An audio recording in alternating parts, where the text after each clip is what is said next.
नमस्कार, मैं तीर्थ बोल रही हूँ। आज बाबूजी ने सर्वप्रथम अपने प्रश्नों का उत्तर पाना चाहा। उन्होंने कहा कि मुझे किसी विशेष महापुरुष द्वारा लिखित पंक्तियाँ प्राप्त हुई हैं। मैं आपके सम्मुख रखता हूँ तथा उसका अर्थ स्पष्ट करें। ये पंक्तियाँ हैं, ब्रह्मरंध्र से एक बूंद टपकी शिवलिंग पर। मैंने उसकी आवाज़ सुनी, पूरे शरीर में इसका प्रसार हुआ। मेरे पूरे स्नायुओं को जोर का झटका लगा, पूरा शरीर सिहर उठा। वह क्या था? अत्यंत तृप्तिदायक एहसास जो पूरे शरीर में प्रसारित हो रहा था। एक एक कोशिका ने उसमें स्नान किया। यह अमृत की बूंद थी जो अमृत कलश से शिवलिंग पर टपकी। इस एहसास की तुलना किसी भी चीज़ की तृप्ति से नहीं हो सकती है। मैंने कहा, पंक्तियाँ अत्यंत ही गूढ़ रहस्य की ओर इशारा कर रही हैं। यह अंतिम सूक्ष्म सत्य है जो हमारे शरीर और मन को तृप्ति प्रदान करता है। इनमें कई विशेष बातों का समावेश है। इसे समझने के लिए साधना के कुछ अनछुए पहलुओं को भी समझना होगा। जो साधक नहीं है या जीवन में कोई साधना नहीं अपनाया, उसके लिए आश्चर्यचकित करने वाला ही होगा। हमारा शरीर अद्भुत यंत्र है। इसके रख रखाव की कार्य प्रणाली विधियां अत्यंत ही विलक्षण हैं।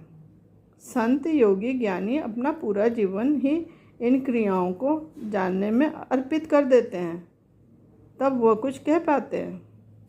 उनके कहे वाक्यों को हल्के में नहीं लेना चाहिए।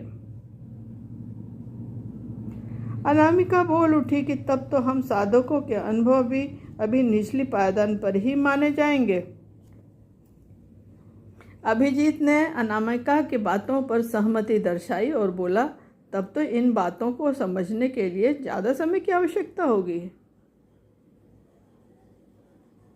मैं कुछ विशेष बातों की रूपरेखा ही दे पाऊंगी। आगे कभी समय होगा तो विस्तार से बताऊंगी। सभी ने अपनी अपनी सहमति दी। पहला है ब्रह्मरंध्र। यह हमारे सूक्ष्म शरीर में स्थित अंतिम पड़ाव है। इसे कई नामों से जाना जाता है, जैसे दशम द्वार, मोक्ष द्वार, निर्माण द्वार, अमृत कलश, गोल्डन गेट इत्यादि।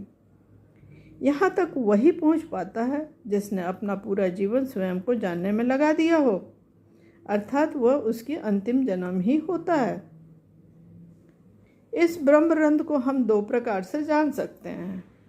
पहला, यह अमृत की बूंदों का स्त्राव करता है और जो शरीर को तृप्त करती है। दूसरा है, इस दशम द्वार में मृत्यु के बाद जीवात्मा का प्रस्थान होता है और वह मुक्त हो जाता है। दूसरा है शिवलिंग। हमारे सूक्ष्म शरीर में कई शिवलिंग स्थित है। मूलाधार में धूम्रलिंग, अनाहत में बानालिंग और आज्ञा चक्र पर इतरलिंग।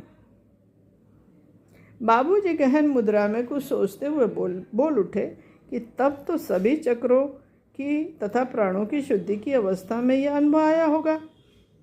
मैंने कहा, हाँ। तीसरा चक्रों की शुद्धिकरण और चौथा प्राणों की भी शुद्धि। अब विशेष बात मैं बताती हूँ। जब सभी चक्र शुद्ध होकर एक सीध में आ जाते हैं और प्राण ऊर्ध्वगामी होता है, ब्रह्मरंध्र की अशुद्धियाँ भी समाप्त हो जाती हैं, तब अमृत की बूंद टपकती है और ब्रह्मचर्य घटित होता है। यही शिवलिंग का प्रतीक है। ठीक है, मैं फिर मिलूँगी। धन्यवाद।